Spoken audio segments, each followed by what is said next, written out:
నమస్కారం యూనియన్ మీడియాకి స్వాగతం. హెడ్లైన్ చూద్దాం. దేశవ్యాప్తంగా ఓటర్ల జాబితా సవరణకు ఈసీ శ్రీకారం. ఇవాళ సాయంత్రం కీలక ప్రెస్ మీట్. కర్నూలు ప్రమాదం కేసులో మృతదేహాల అప్పగింత పూర్తి. డిఎన్ఏ పరీక్షలతో మృతుల గుర్తింపు.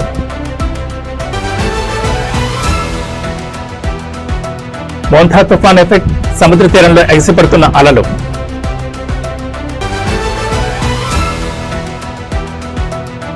నవీన్ యాదవ్ గెలుపు ఖాయం. కుల సంఘాల మద్దతుపై ఎమ్మెల్యే రామ్మోహన్ రెడ్డి హర్షం.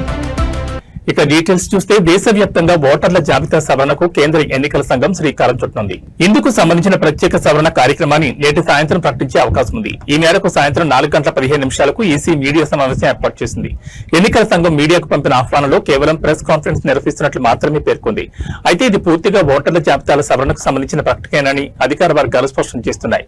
దేశవ్యాప్తంగా ఓటర్ల జాబితాను 100% ఖచ్చితత్వంతో సిద్ధం చేసే లక్ష్యంతో ఈ కార్యక్రమాన్ని చేపట్టనున్నారు. తొలి దశలో భాగంగా 10 నుంచి 15 రాష్ట్రాల్లో ఈ ప్రత్యేక సవరణ కార్యక్రమాన్ని ప్రకటించవచ్చని తెలుస్తోంది. ముఖ్యంగా 2026లో అసెంబ్లీ ఎన్నికలు జరగనున్న రాష్ట్రాలకు ఇందులో ప్రాధాన్యం ఇవ్వనున్నారు. వచ్చే ఏడాది తమిళనాడు, పశ్చిమ బెంగాల్, కేరళ, అస్సాం, పుదుచ్చేరి రాష్ట్రాల అసెంబ్లీలకు ఎన్నికలు జరగాల్సి ఉంది. ఈ నేపథ్యంలో ఈ రాష్ట్రాల్లో ఓటర్ల జాబితాను పక్కాగా సిద్ధం చేసేందుకు ఎన్నికల సంఘం ఈ సవరణ ప్రక్రియను మొదటగా చేపట్టనుంది. ఈ ప్రకటనతో ఎన్నికల సందడి మొదలైనట్లేనని రాజకీయ వర్గాలు భావిస్తున్నాయి.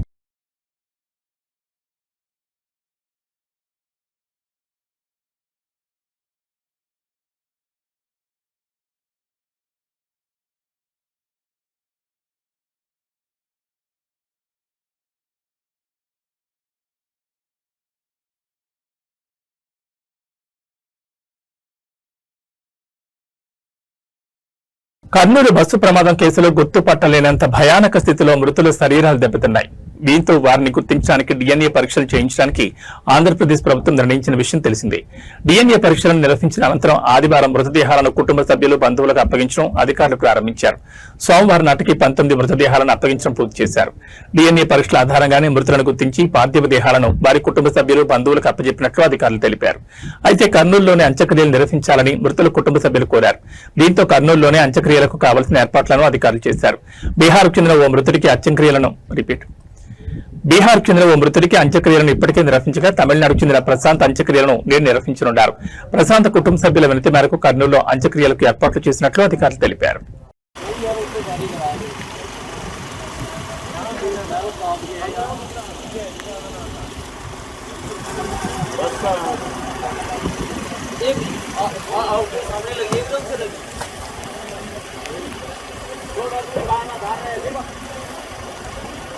गाड़ी का सिस्टम गलत है ना, ये गाड़ी के एकदम एक प्रॉब्लम आ जाए इसके जो नहीं बोलते हैं कोई तो प्रॉब्लम है स्लीपर का।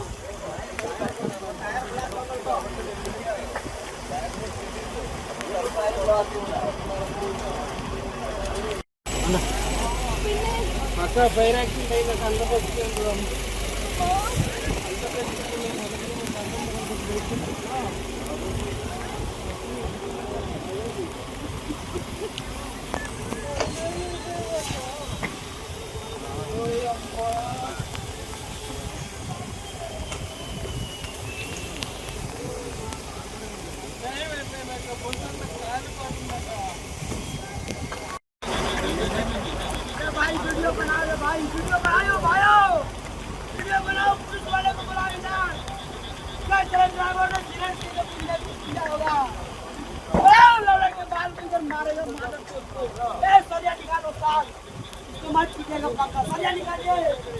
हम लोग का ये जान लेने वाला तो ये जान ले लो, इसको पता था कि नहीं आप लेने वाला गाड़ी नहीं निकालेगा।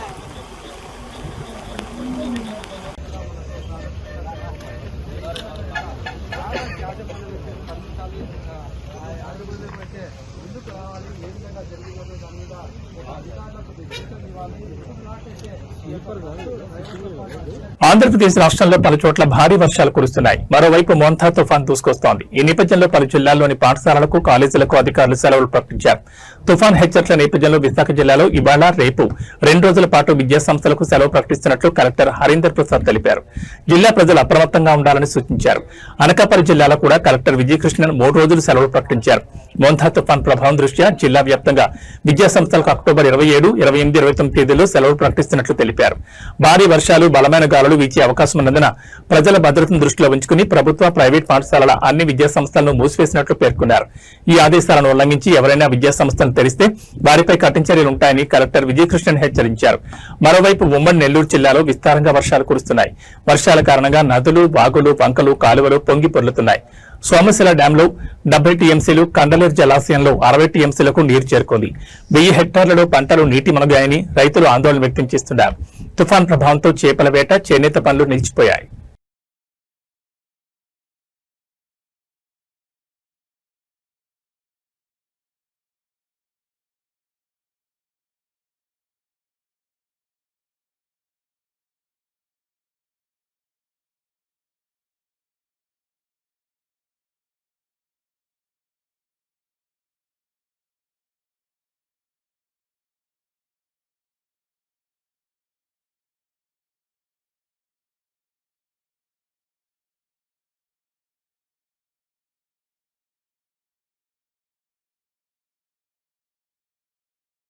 ఎంతో ప్రతిష్టాత్మకంగా హోరాహోరీగా జరిగిన హైదరాబాద్ ప్రెస్ క్లబ్ కార్యవర్గ ఎన్నికల్లో టీయూడబ్ల్యూజే మద్దతుతో పోటీ చేసిన ఫ్రెండ్స్ ప్యానెల్ అఖండ మెజార్టీతో ఘన విజయం సాధించింది. ఈ సందర్భంగా తెలంగాణ రాష్ట్ర వర్కింగ్ జర్నలిస్టుల సంఘం రాష్ట్ర అధ్యక్షులు కె విరహతాలి మీడియాతో మాట్లాడుతూ విషసర్పాలన్నీ ఏకమై ఎన్ని కుట్రలు, కుతంత్రాలు పనిన చారిత్రాత్మక తీర్పుతో చెంపపెట్టలని సమాధానం చెప్పి ఫ్రెండ్స్ ప్యానెల్ మొత్తాన్ని అనూహ్య మెజార్టీతో గెలుచుకుని టీయూడబ్ల్యూజే పట్ల ఉన్న విశ్వాసాన్ని, అభిమానాన్ని చాటుకున్న హైదరాబాద్ జర్నలిస్టులకు ఆయన హృదయపూర్వక కృతజ్ఞతలు తెలిపారు. ప్రెస్ క్లబ్ సభ్యుల విశ్వాసాన్ని వమ్ము చేయకుండా వారి రుణాన్ని తీర్చుకోవడానికి నిరంతర కృషి చేస్తామని విరహతాలి భరోసా ఇచ్చారు.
జూబ్లీహిల్స్ ఉప ఎన్నికలో కాంగ్రెస్ పార్టీ అభ్యర్థి నవీన్ కుమార్ యాదవ్ కు మద్దతుగా జూబ్లీహిల్స్ కుల సంఘాలన్నీ మద్దతు తెలపడం చాలా సంతోషంగా ఉందని పరిగి ఎమ్మెల్యే డీసీసీ అధ్యక్షుడు టి రామ్మోహన్ రెడ్డి అన్నారు.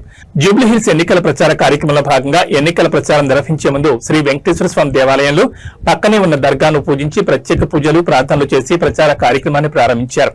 మంత్రి వివేక్ తో కలిసి జూబ్లీహిల్స్ లోని నాయకులతో, కార్యకర్తలతో, కాలనీ వాసులతో, ఆయా కుల సంఘాల నాయకులతో సమావేశాలు నిర్వహించి ప్రభుత్వం అమలు చేస్తున్న సంక్షేమ పథకాలు, బీసీ రిజర్వేషన్ల విషయంలో ప్రభుత్వం చిత్తశుద్ధిగా ఉందన్న విషయాన్ని తెలియజేశారు. ఈరోజు జూబ్లీహిల్స్ ఎన్నికల ప్రచార కార్యక్రమంలో భాగంగా పరిగి నియోజకవర్గం నుంచి గౌరవ ముఖ్యమంత్రి రేవంత్ రెడ్డి గారు మరియు మహేష్ కుమార్ గౌడ్ గారు మన పిసిసి అధ్యక్షులు నన్ను ఎమ్మెల్యేగా ఇక్కడ 6 బూత్లకు ఇన్ఛార్జిగా నన్ను అపాయింట్మెంట్ చేసిన తర్వాత ఇక్కడ వచ్చేసి ఇక్కడ ఉన్నటువంటి ముఖ్యంగా బీసీ సంఘాల ఐక్య వేదిక అంటే సెంట్రల్ కమిటీ ఉంది. ఇక్కడ ముద్రాజు, మున్నూరు కాపు, అదేవిధంగా గంగపుత్రులు, అన్ని సంఘాలు, మహిళా సంఘాలు, రజక సంఘాలు అన్ని కూడా కలిపి అన్ని కుల సంఘాలన్నీ కూడా కలిపి ఈరోజు కాంగ్రెస్ ప్రభుత్వం 42% రిజర్వేషన్ ఇస్తామని చెప్పి మన తెలంగాణ శాసనసభను చెప్పి గవర్నర్కు పంపించి కేంద్రం దాన్ని అమలు చేయని సందర్భం లోపల ఈరోజు బీసీ సంఘాల ఐక్య కార్యాచరణ సమితి అధ్యక్షుడు జాజిలా శ్రీనివాస్ కూడా స్టేట్మెంట్ ఇచ్చిండు. బీసీ సంఘాలన్నీ కూడా తెలంగాణ రాష్ట్ర వ్యాప్తంగా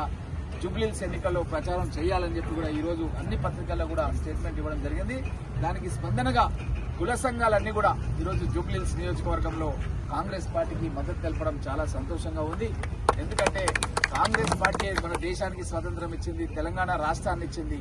ఈరోజు మన హైదరాబాద్ చుట్టూ ఉన్నటువంటి राम मोहन रेड्डी साहब एक एजुकेशनिस्ट है, आपके मेडिकल कॉलेजेस है, आपके इंजीनियरिंग कॉलेजेस है, आपके फार्मेसी कॉलेजेस है, बहुत ही मशहूर और मारूफ शख्सियत है और हर क्या की फायर। मैं उनसे गुजारिश करता हूँ कि वो आपको मुखातिब करें। गवर्नमेंट कॉलोनी में आज मोहन भाई का दरखने और शाकिर भाई और हमारे मिनिस्टर साहब विवेक जी और निगम भाई और आपको मिलने का बहुत खुशी है मेरे को, क्योंकि कांग्रेस पार्टी के तरफ से हमारे पीसीसी प्रेसिडेंट महेश कुमार गौड़ जी, हमारे चीफ मिनिस्टर रेवंत रेड्डी जी हमारे को इधर शेखपेट डिवीजन में काम करने के वास्ते हमको आदेश दे चुका है। मेरा घर बगल में ही रहता, तो विवेक भाई साहब मेरे को चुनिए यहीं रहता बोल के मेरा नाम टिक कर दिया उन्होंने, इनको यहीं रख दो बोल के। तो मैं मणिकोंडा में रहता हूँ, तो है ना आप कभी भी आ सकते हैं। मैं हलमार्ग पाम ब्रिज में 8 नंबर विला है मेरा, यहीं रहता हूँ। 5 मिनट का रास्ता है मेरे यहाँ से, तो कभी भी कुछ भी काम है आप आ सकते हैं। जैसा निजाम भाई बोले, मेरा मेडिकल कॉलेज पटनचेरू में है और 1000 बेड की हॉस्पिटल है, ट्रीटमेंट आज चलते रहते हैं। कोई गरीब लोगों को ट्रीटमेंट चाहिए, कुछ भी है फ्री में ट्रीटमेंट करेंगे। और यहाँ का जो डेवलपमेंट के बारे में अभी तो विवेक भाई साहब इंचार्ज लेने के बाद వికారాబాద్ జిల్లా తాండూరులోని ప్రభుత్వ మాతా శిశు ఆరోగ్య కేంద్రంలో విషాదం చోటు చేసుకుంది. బంటారం మండలం ఎన్నారం గ్రామానికి చెందిన రజిత అనే బాలింత ఆసుపత్రిలో మృతి చెందింది. నిన్న మధ్యాహ్నం ఆసుపత్రిలో డెలివరీ కోసం చేరిన రజిత పాపకు జన్మనిచ్చింది. అయితే రాత్రికి ఆమె మృతి చెందింది. రజిత మృతికి వైద్యుల నిర్లక్ష్యమే కారణమని ఆరోపిస్తూ మృతురాలి భర్త ఆనంద్ మరియు ఇతర కుటుంబ సభ్యులు ఆసుపత్రి ఎదుట తీవ్ర ఆందోళన వ్యక్తం చేశారు. వైద్యులపై చర్యలు తీసుకోవాలని వారు డిమాండ్ చేశారు. ఈ ఘటనతో ఆసుపత్రి వద్ద ఉద్రిక్త పరిస్థితి నెలకొంది. పోలీసులు అక్కడికి చేరుకుని ఆందోళనకారులతో చర్చించి పరిస్థితిని అదుపులోకి తెచ్చే ప్రయత్నం చేస్తున్నారు.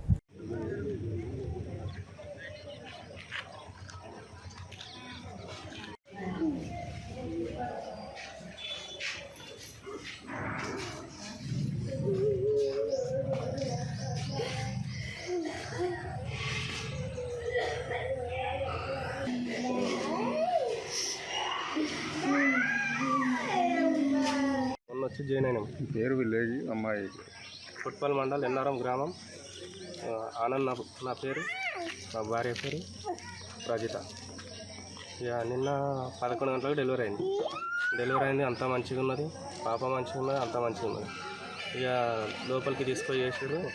నైటు 12 గంటలకు ఇంజక్షన్ ఇచ్చిన తర్వాత ఏమైందో ఏమో 20 మినిట్స్లో చనిపోయినాక వచ్చారు వాళ్ళు. మళ్ళీ వేరే వాళ్ళు చెప్తేనే వచ్చారు, లేకపోతే వాళ్ళ అబ్జర్వేషన్లు ఎవరు లేరు, అసలు డాక్టర్లు లేరు, నర్సులు లేరు, ఎవరు లేరు. అంటే ఎందుకు చనిపోయిందన్న విషయం చెప్పారు వాళ్ళు. ఎందుకు చనిపోయిందని అంటే పిడుసు రావచ్చు అని అంటున్నారు, కానీ కన్ఫర్మ్ ఏది లేదు. పిడుసు రావచ్చు. ఒకటి న్యూస్ నుంచి బ్లడ్ వచ్చింది. ఎందువల్ల చనిపోయింది ఏంది తెలియదు. మీరేమనుకుంటున్నారు మరి ఎట్లా? మేము ఆ ఇంజక్షన్ వల్లనే వీళ్ళు పట్టించుకోకనే అసలు చనిపోయింది. అసలు 12 గంటలకు బేబీకి పాలిచ్చింది. వాళ్ళు 12 గంటలకు వచ్చినప్పుడు ఏమన్నా తినిపిండి అట్టగా తినిపించలేదు. మళ్ళీ ఏమన్నా అయితే మళ్ళీ ఇట్లా అని పొద్దున్న తినిపిస్తే వస్తుంది అన్నట్లా తినిపించలేదు, ఏం తాపలేదు. మెదక్ జిల్లా కొల్చారం సమీపంలోని అటవీ ప్రాంతంలో ఘోర రోడ్డు ప్రమాదం జరిగింది. వేగంగా వస్తున్న ఒక బస్సు అదుపు తప్పి గొర్రెల మందను ఢీకొట్టింది. ఈ ఘటనలో 20కి పైగా గొర్రెలు అక్కడికక్కడే మృతి చెందాయి. అటవీ ప్రాంతంలో ఉన్న మలుపు వద్ద బస్సు అతివేగంగా ఉండడం వల్లే అదుపు తప్పిందని ప్రాథమికంగా తెలుస్తోంది. బస్సు డ్రైవర్ నిర్లక్ష్యం వల్లనే ఈ ప్రమాదం జరిగిందని బస్సులోని ప్రయాణికులు తీవ్ర ఆరోపణలు చేశారు. ఈ ప్రమాదం కారణంగా గొర్రెల కాపర్లు తీవ్రంగా నష్టపోయారు. పోలీసులు ఘటనా స్థలానికి చేరుకుని వివరాలు సేకరిస్తున్నారు.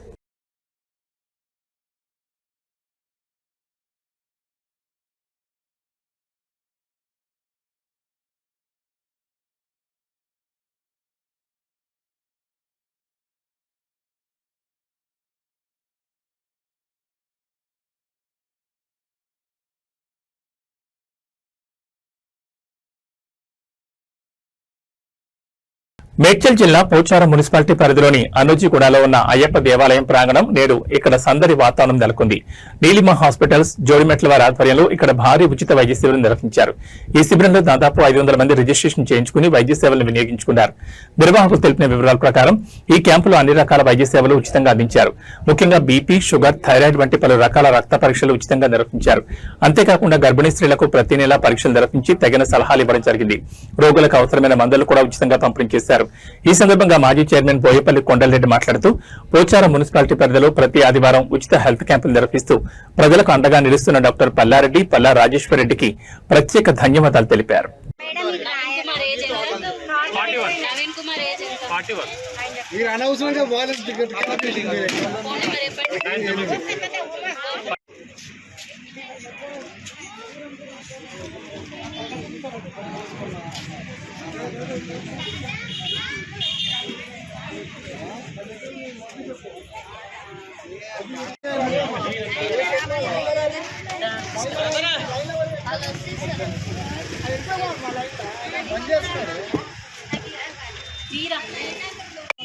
లేదమ్మా అయిపోయింది.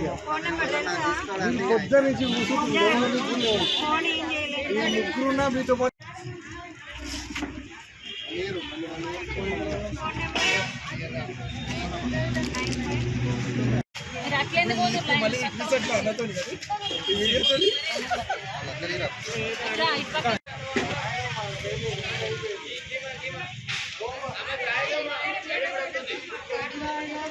శ్రీ సత్యసాయి జిల్లా ధర్మవరం పట్టణానికి చెందిన హరీష్ కుమార్ అక్టోబర్ 24వ తేదీ అర్ధరాత్రి 3:30 కర్నూలు జిల్లా చిన్నటేకూరు సమీపంలో హైదరాబాద్ నుంచి బెంగళూరు వెళ్తున్న కావేరీ ట్రావెల్ బస్ అగ్ని ప్రమాదానికి గురైంది. అదే సమయంలో హైదరాబాద్ నుంచి ధర్మవరం కారులో వస్తున్న యువకుడు హరీష్ కుమార్ ప్రాణాలకు తెగించి 10 మందిని కాపాడాడు. 300 మీటర్ల దూరం నుంచి బస్సు ప్రమాద ఘటన గమనించిన హరీష్ పరుగులు తీశాడు. రాత్రితో బస్సు అద్దాలు ధ్వంసం చేసి 10 మందికి జీవం పోశాడు. మంటల్లో మునిగిన బస్సు నుంచి బయటపడిన ప్రయాణికులు కన్నీరు ప్రాణాలు కాపాడిన హరీష్ కు అభినందనలు వెల్లువ కురుస్తోంది. బస్సు మంటల్లో పూర్తిగా కాలిపోతున్న 10 మంది ప్రాణాలను రక్షించాడు. కనురెప్పలోని సాహసం చేసి బస్సు అద్దాలు పగలగొట్టి మంటల మధ్య మానవత్వంతో బస్సులోని ప్రయాణికులను కాపాడాడు. బస్సు మంటల్లో కాలుతున్నప్పుడు ధైర్య సాహసాలు చేసి మంటల్లో చిక్కుకున్న ప్రయాణికులను కాపాడి కర్నూలు ప్రభుత్వ హాస్పిటల్కి తరలించారు. హరీష్ చేసిన సాహసం ఇప్పుడు అందరికీ స్ఫూర్తిదాయకం. వైద్య ఆరోగ్య శాఖ మంత్రి సత్యకుమార్ యాదవ్ చేతుల మీదుగా సన్మానం అందుకోబోతున్నారు. నమస్కారం, నా పేరు హరీష్ కుమార్. నేను నా ఫ్రెండ్స్ మణిదీప్, జ్ఞానేంద్ర, వంశీ అని నలుగురు హైదరాబాద్కి వెళ్ళాం పని మీద. నా friend Manideep office Hyderabad. So తన కోసం మన హైదరాబాద్కి బస్కి వెళ్దామని. యాక్చువల్లీ బస్సు వద్దురా, నాకు ఎందుకు రిస్క్, నేను రాను, వెళ్దాం, ఇప్పుడు పోవడానికి అంత ఖర్చు అవుతుంది, నలుగురు కట్టి సరే కార్కి వెళ్దామని చెప్పి కారు తీసాము. సో రిటర్న్లో మేము అక్కడ 9:30కి స్టార్ట్ అయ్యాము హైదరాబాద్లో, మాదాపూర్లో. రిటర్న్లో వస్తూ కర్నూలు దగ్గర మేము ఒక 1 అవర్ బ్రేక్ తీసుకున్నాం. 1 అవర్ దాదాపు బ్రేక్ తీసుకున్నాం అనమాట, లంచ్కి అన్నిటికీ కలిపి అందువేలో. సో కర్నూలు దాటంగానే వర్షం స్టార్ట్ అయిపోయింది, చాలా వర్షం ఉంటుంది. అసలు రోడ్ విజిబిలిటీ లేదు, తక్కువ ఉంది. సో నాకు ఎందుకో నేను మామూలుగా వెహికల్ టు వెహికల్ ఒక 1 కిలోమీటర్ గ్యాప్ పెట్టుకుంటాను, రోడ్ విజిబిలిటీ తక్కువ ఉంటాయి. సో 1 కిలోమీటర్కి మా ఫ్రెండ్స్ అప్పుడే 10 నిమిషాల కిందటే మేము టీ బ్రేక్ ఆపాం కాబట్టి బండి స్లోగా వెళ్తున్నాం. సరే ఏముంది అర్జెంట్ అన్నట్టు స్లోగా వెళ్తూ మాట్లాడుతుంటూ వస్తున్నాము. మా ఫ్రెండ్ చెప్పాడనమాట, అరే బస్సు ఏదో ఆగినట్టుంది, స్లో పో అన్నాడు. అది 1 కిలోమీటర్ కాస్త 300 మీటర్ వరకు వచ్చేసింది బండి, అంత దగ్గరికి వచ్చేసాం. కానీ బస్సు పోవట్లా. ఎందుకు డౌట్ ఇచ్చి మేము కార్ ఆపేసాం, ఎందుకైనా మంచిది అంటే రోడ్డు కనపడట్లేదు, అటుపక్కకి ఏమైనా పోదామంటే ఏమైనా ఉందేమో అని చెప్పి మేము పోవట్లేదు. సో అప్పటికి మా ఫ్రెండ్ ఉండి చూద్దామని చెప్పి దిగుతుంటే అటుపక్క మాకు కొంచెం దూరంలో వాకబుల్ డిస్టెన్స్లోనే ఒక డెడ్ బాడీ కనపడింది. సో ఏంటి బాడీ అని చూస్తే మేమేమనుకున్నాం, ఫస్ట్ బస్సులో నుంచి కింద పడ్డాడేమో అనుకున్నాం. బస్సులో నుంచి కింద పడ్డామో, సరే బస్సులో చెప్తామని వెళ్తున్నాం. అప్పటికే ఆ అబ్బాయి చనిపోయాడంట. మా ఫ్రెండ్ చూసి సరే చనిపోయాడు లేడని చెప్పి సరే బస్సు వాళ్ళకి చెప్తామని కొంచెం పరిగెడుతున్నా. అప్పటికే నేను కొంచెం దగ్గరికి వెళ్ళగానే లైటింగ్ అని కనపడింది, కానీ మంటల లైటింగ్ అని అనుకోలేదు నేను. యాక్చువల్లీ ఏంటంటే బస్సుకు ఉండేది ఎల్లో లైట్స్, పవర్ ఎక్కువ ఉంటుంది కాబట్టి నేను ఆ లైట్స్ ఈ వర్షం మీద కూడా ఎగురుతున్నాయి ఆ చినుకులు అంతా. సో ఆ లైటింగ్ అలా ఉంది అనుకున్నా, కానీ ఇంకొంచెం దగ్గరికి చూస్తే మంటలు వస్తున్నాయి అప్పటికే. సో ఎక్కడ బస్సు కింద నుంచి మొదటి భాగం ఫ్రంట్ భాగం డ్రైవర్ క్యాబిన్ అని అనుకుంటున్నాయి. డ్రైవర్ మనం కాలిపోతున్నా అట్లా చూస్తే డ్రైవర్ అక్కడ ఎవరు లేరు, దూరం చూసినా అక్కడ ఎవరు లేరు. సరే ఓపెన్ చేద్దామని చూసాం, కానీ బట్ అప్పటికే మంటలు వచ్చేసి అది ఇంకోటి ఆ బస్కి వచ్చి బయట నుంచి డ్రైవర్ తీయడానికి ఏం లేదు, లోపల నుంచి తీయాలి, బటన్ కొడితేనే ఓపెన్ అయ్యేలాగా సిస్టమ్ అది. సో బటన్స్ అన్ని స్టీరింగ్ మొత్తం అక్కడంతా కాలిపోతుంది అప్పటికే మొత్తం అంతా. సో బస్సుకి అప్పుడు పొగలంటే బస్సులన్నీ వచ్చేసి నా కారు గుర్తుపట్టలేదు ఎక్కడ ఉందనేది. సో అప్పటికే సిచ్యువేషన్ చేసి దాటిపోయింది.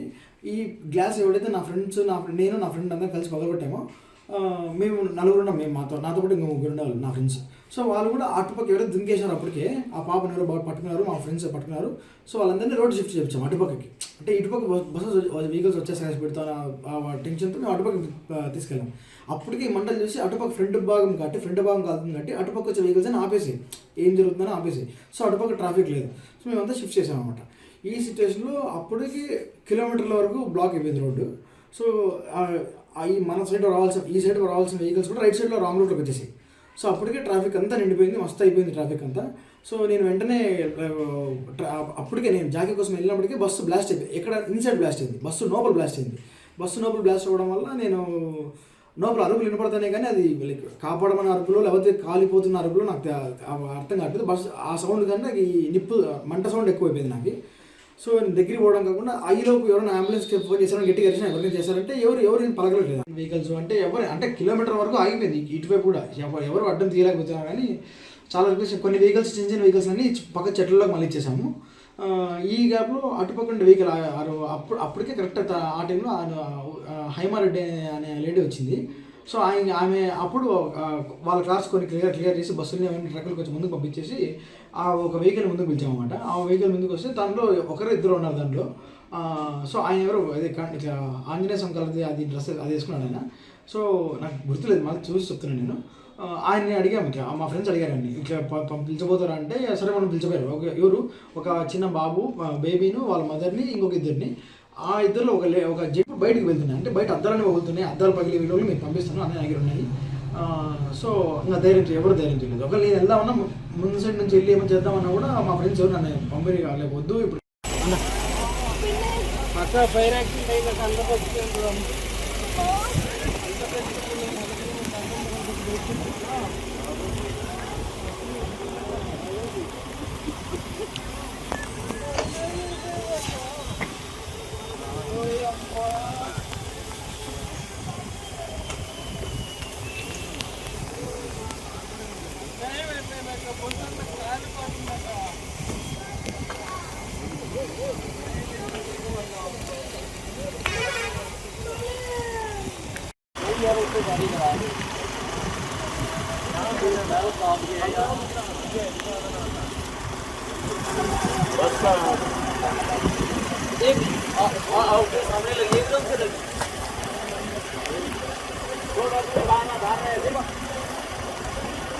गाड़ी का टिकट लग गया ना, ये गाड़ी एकदम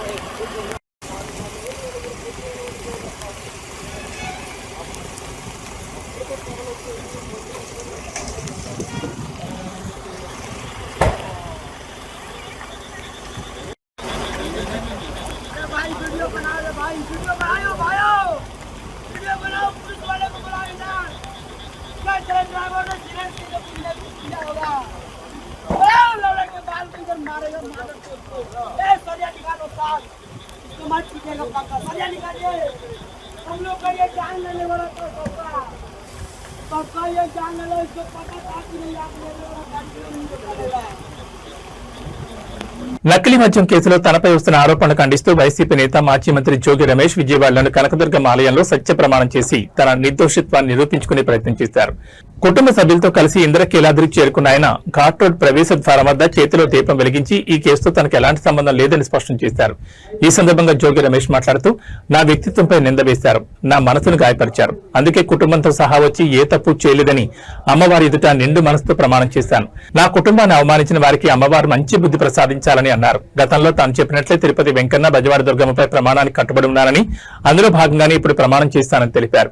నకిలీ మద్యం కేసులో నార్కో అనాలిసిస్, లై డిటెక్టర్ టెస్టులో కూడా తాను సిద్ధంగా ఉన్నానని పునరుద్ఘాటించారు. ఈ వ్యవహారంలో ముఖ్యమంత్రి చంద్రబాబు, మంత్రి నారా లోకేష్ ఇప్పుడు ఏం సమాధానం చెప్తారని ఆయన ప్రశ్నించారు. నాపై తప్పుడు ఆరోపణలు చేసిన వారు సత్య ప్రమాణానికి సిద్ధమా? కనీసం లై డిటెక్టర్ టెస్ట్ కైనా వచ్చి దమ్ముందా? కనకదుర్గమ్మ సాక్షిగా నేను తప్పు చేసినట్టు నిరూపించాలని సవాల్ విసిరారు.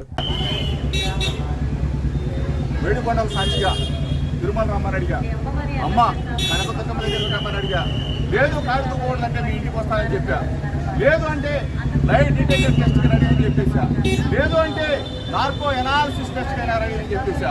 ఈరోజు దేనికి కూడా స్పందన లేని ముఖ్యమంత్రి కొడుకు మీరు చూశారు. వీళ్ళే కాదు, ఈ శాఖ మంత్రి వచ్చిన, ఏది ఎక్సైజ్ శాఖ మంత్రి వచ్చిన, సిట్ అధికారులు వచ్చిన ప్రమాణం చేయడానికి జోగి రమేష్ ఎప్పుడైనా సిద్ధంగా ఉన్నాడు. అని చెప్పేసి అమ్మవారి సాక్షి. ఏ తప్పు చేయని జోగి రమేష్ని నిందాపాలు చేశారు. మీరే వచ్చి అమ్మవారి సాక్షిగా జోగి రమేష్ మీద మేము తప్పుడు మాటలు మాట్లాడామని చెప్పమని చెప్పేసి మీడియా మిత్రుల సాక్షిగా అడుగుతా ఉన్నా. నేను అమ్మవారి ఎదుట ప్రమాణం చేసి మీడియా మిత్రుల సాక్షిగా రాష్ట్ర ప్రజలందరికీ కూడా నేను జోగి రమేష్ నిబద్ధత, విలువలు, విశ్వసనీయత, నా హృదయాన్ని గాయపరిచిన వ్యక్తులని అమ్మవారు వారికి మొట్టికాయలు వేసి వారికి ఇటువంటి తప్పుడు ప్రచారాలు చేయొద్దని చెప్పేసి మీడియా మిత్రుల ద్వారా విజ్ఞప్తి చేస్తూ మీ అందరూ కూడా నా భావాన్ని, నా హృదయాన్ని ఒక్కసారి రాష్ట్ర ప్రజలకి తెలియజెప్పాలని చెప్పేసి ఈ ప్రభుత్వాన్ని పాలించే ముఖ్యమంత్రి చంద్రబాబు, ముఖ్యమంత్రి తనయుడు లోకేష్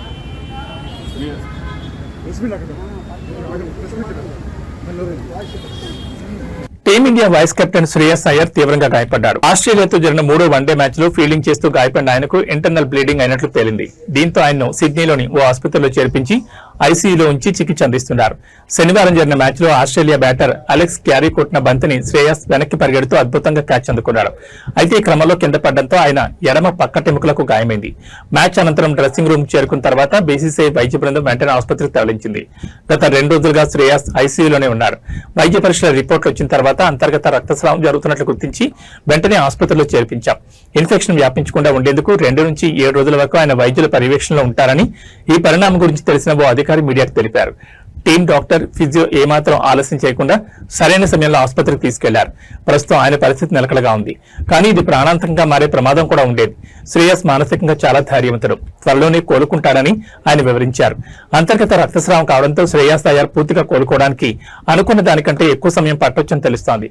కనీసం వారం రోజుల పాటు ఆయన సిడ్నీలోని ఆసుపత్రిలో ఉండొచ్చని సమాచారం. కాగా శ్రేయస్ ఆస్ట్రేలియాతో జరగనున్న T20 సిరీస్ కు ఎంపిక కాని విషయం తెలిసిందే.